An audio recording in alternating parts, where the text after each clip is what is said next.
Ito nga pala yung bagong pinagkakabalahan namin ni Daddy Tano at sobrang excited kami. Hi mga Marikoy, ilang buwan na nga palang tapos yung renovation ng bahay namin at wala na kaming balak ipagawa pa dito. Anyway, nung isang araw nga pala, hindi ngayon, umalis kami. At dito nga pala kami pumunta sa May Magalang. Naghahanap kasi kami ni Daddy Tano ng bagong pagkakabalahan, bagong investment. At para sa akin, dito sa Pampanga, isa ang Magalang Town sa napakalaking improvement dahil halos lahat dito na. At isa pa sa maganda dito, mura pa yung mga lupain. Kaya naman last year mga Marikoy, hindi na kami nagpatumpik-tumpik pa ni Daddy Tano, bumili kami ng lupa. Ito yung nabili namin. Oo, hindi na namin siya natitirhan, nakastock lang siya dito. Dahil nga na busy kami sa pag-school ni Jace at malayo yung school niya dito. Pero wala kaming lugi dito mga Marikoy dahil kapag usapang house and lot, mabilis tumaas yung presyo. Kaya naman this year, nag-iisip kami ulit ni Daddy Tano ng bagong investment.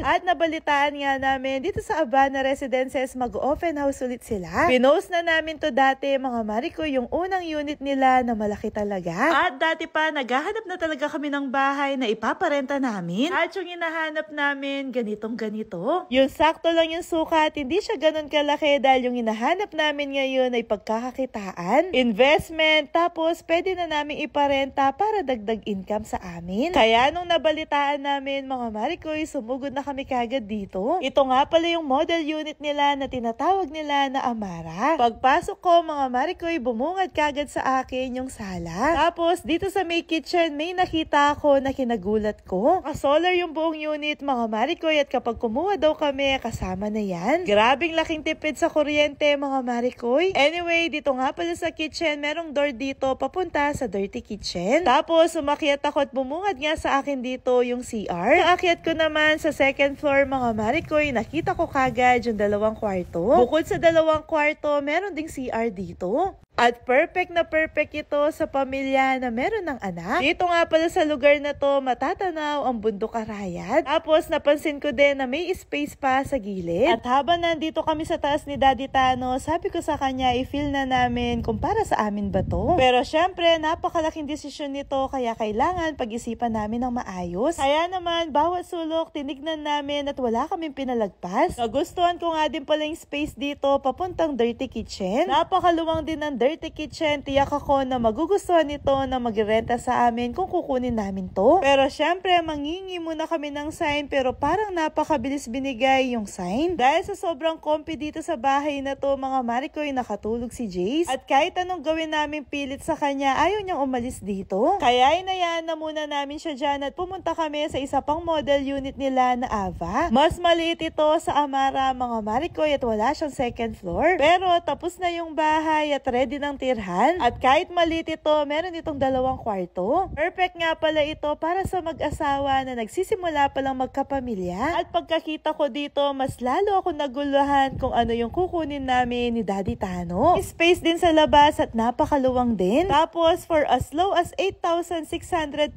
pesos a month mga Marikoy, pwede nang mapasayo ito. Imagine kung kukunin namin ito tapos ipaparenta namin ng 10,000 a month, hindi na kami lugi. Bukod sa kikita na kami, magkakaroon pa kami ng bagong investment. Dito yan maabil sa phase 2 mga Marikoy at lahat ng unit meron ng kasamang solar. At dahil ayaw umalis ni Jace dito sa unang unit na pinakita namin, kaya pinil na muna namin ito. Habang busy akong magwalis, itong si Daddy Tano naman ay nagtambay siya dito sa harapan ng bahay. At dahil undecided pa kami, kaya magpapatulong kami sa inyo kung ano ba yung mas magandang kunin para ito sa investment namin at dagdag income na din. Dahil ayaw umalis ni Jace dito, kaya pinilit ko na lang siya, binuhat ko na lang siya palabas. Tok, tok, tok, tok, tok, tok, tok, tok.